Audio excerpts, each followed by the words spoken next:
આપણે પીએચપીમાં 3 પ્રોગ્રામ સમજ્યા હતા. આપણે ચોથા પ્રોગ્રામથી શરૂ કરશું. તો સૌથી પહેલાં તો પ્રોગ્રામને નોટપેડમાં ઓપન કરી દઉં છું. ચોથો પ્રોગ્રામ એટલે તમને કોડિંગ બતાવી દઉં કે શું કોડિંગ છે એનું, અને સાથે સાથે આઉટપુટ પણ ખોલી નાખું છું. ફાઇલમાં ઓપન આપવાનું.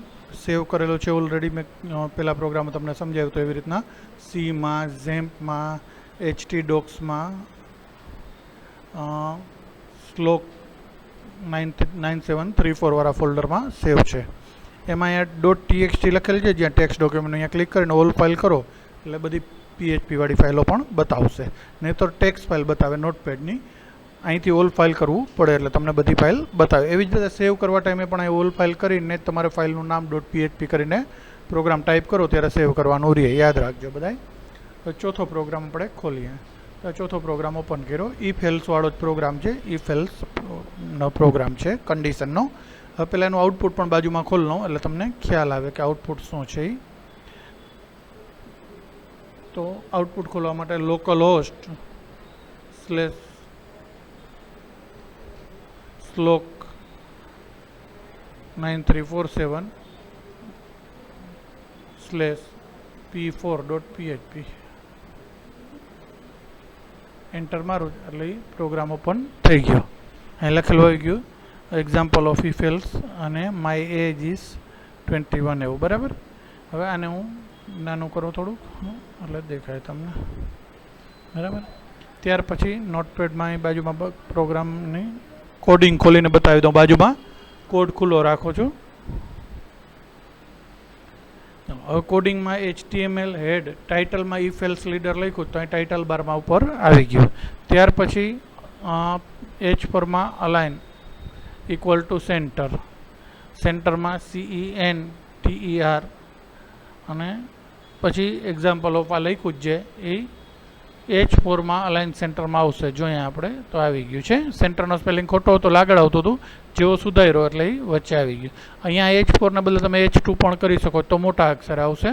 અહીં H2 કરું છું અને અહીંયા પણ હું H2 કરું છું અને સેવ કરી દઉં તો એ મોટા અક્ષર આવી જશે. જો છે. ત્યાર પછી HRથી આડી લાઈન આવી, PHPથી PHPના કોડ શરૂ થયા. એજમાં 21 સ્ટોર કર્યું, આ એક વેરિયેબલ છે, એ વેરિયેબલમાં 21 સ્ટોર કર્યું.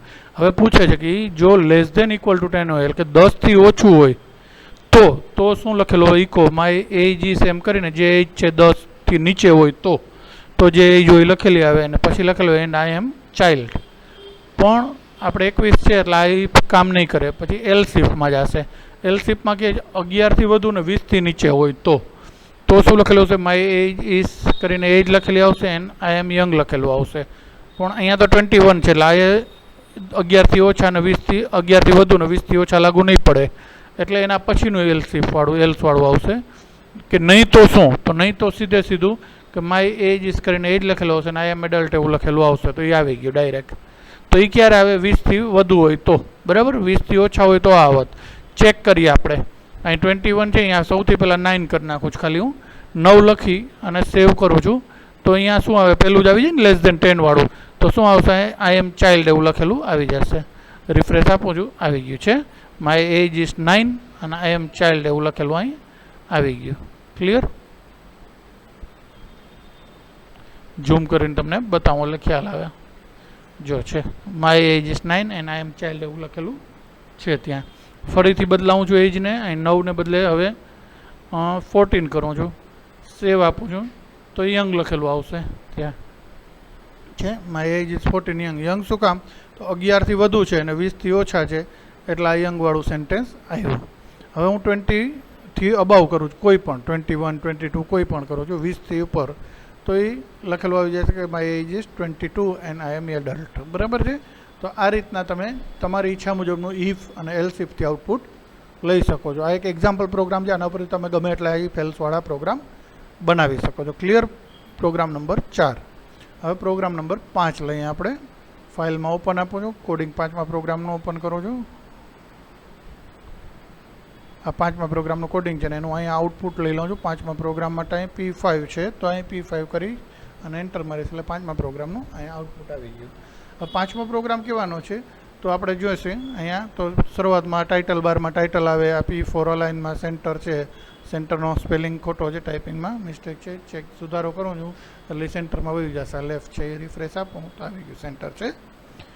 પછી PHP વેલ્યુ ઇક્વલ ટુ 1 એટલે વેલ્યુ જે છે વેરિયેબલ એમાં એક સ્ટોર કર્યો. આ સ્વિચ કેસનો પ્રોગ્રામ છે, તો અહીં સ્વિચથી શરૂ થયો આ પ્રોગ્રામ. સ્વિચમાં કાઉન્સમાં આ વેરિયેબલનું નામ લખ્યું તો વેરિયેબલમાં કેટલી વેલ્યુ છે 1, તો અહીં 1 આવી ગયું ઓટોમેટિક. સ્વિચ કાઉન્સમાં 1 થઈ ગયું ને, એટલે કે વેલ્યુની પાછી વેલ્યુ કેટલી છે 1 જ. આ વેલ્યુ નામનું વેરિયેબલ લીધું છે આપણે. અહીં તમે ABCD લઈ શકો છો, કોઈ પણ જે તમે લીધું હોય અહીં લખો એટલે એમાં એક વેલ્યુ સ્ટોર થઈ ગયું. હવે એ જે એક વેલ્યુ સ્ટોર થયું એટલે કેસ 1 વાળું રન થાય. સ્વિચ અને કેસ એવું છે કે સ્વિચના કાઉન્સમાં જે કંઈ પણ ડિજિટ કે કેરેક્ટર હોય, જે કેસની બાજુમાં એ ડિજિટ કે કેરેક્ટર લખ્યું એ રન થાય. તો આ કેસ 1 રન થશે તો એમાં ઇકો ગુડ લખ્યું તો અહીં ગુડ લખેલું આવી ગયું. પછી બ્રેક એટલે પ્રોગ્રામ પૂરો થઈ જાય ત્યાં. હવે વેલ્યુ 1 લખી જ્યાં હું કાઢીને 2 કરું તો શું થશે, તો આને સેવ કરું છું તો 2માં શું છે બેટર છે, બરાબર. તો અહીં રિફ્રેશ આપીશ એટલે અહીંયા બેટર લખાઈ જશે. લખાઈ ગયું. હવે અહીંયા 2 ને બદલે 3 કરું છું, એની વેલ્યુ 3 કરું છું તો 3માં શું છે આપણે જોઈ લઈએ, બેસ્ટ. 3માં બેસ્ટ લખેલું છે. તો આને સેવ કરી અને અહીંયા રિફ્રેશ કરીશ તો અહીં બેસ્ટ આવી ગયું. આવી ગયું. પછી ડિફોલ્ટ ઓકે છે એટલે કે 1 2 3 સિવાયનું કોઈ પણ નાખીએ, ચાહે 4 નાખીએ કે 9 નાખીએ, કંઈ પણ નાખીએ અને એને સેવ કરીને અહીં રિફ્રેશ આપીશ તો એ ડિફોલ્ટમાં જે હતું એ આવી જશે. ઓકે છે. ડિફોલ્ટ મીન્સ શું કે આ જે ઉપરના કેસ છે એ સિવાયનો કોઈ પણ વસ્તુ હોય તો, બરાબર. તો 1 2 3 સિવાયનો કોઈ પણ ડિજિટ નાખો, ચાહે 4 નાખો કે 99 નાખો, એ તમારી ઈચ્છા. જે તમે ડિજિટ નાખશો એમાં એ ઓકે જ આવશે. પાછું 1 નાખીએ એટલે ગુડ આવી જશે. ચેક કરી લઈએ. આ 1 લખ્યું, સેવ કરીએ છીએ અને આને રિફ્રેશ આપીએ એટલે અહીંયા ગુડ લખેલું આવી ગયું. ક્લિયર. 5 નંબરનો પ્રોગ્રામ સમજાઈ ગયો. હવે 6થો પ્રોગ્રામ શરૂ કરીએ આપણે.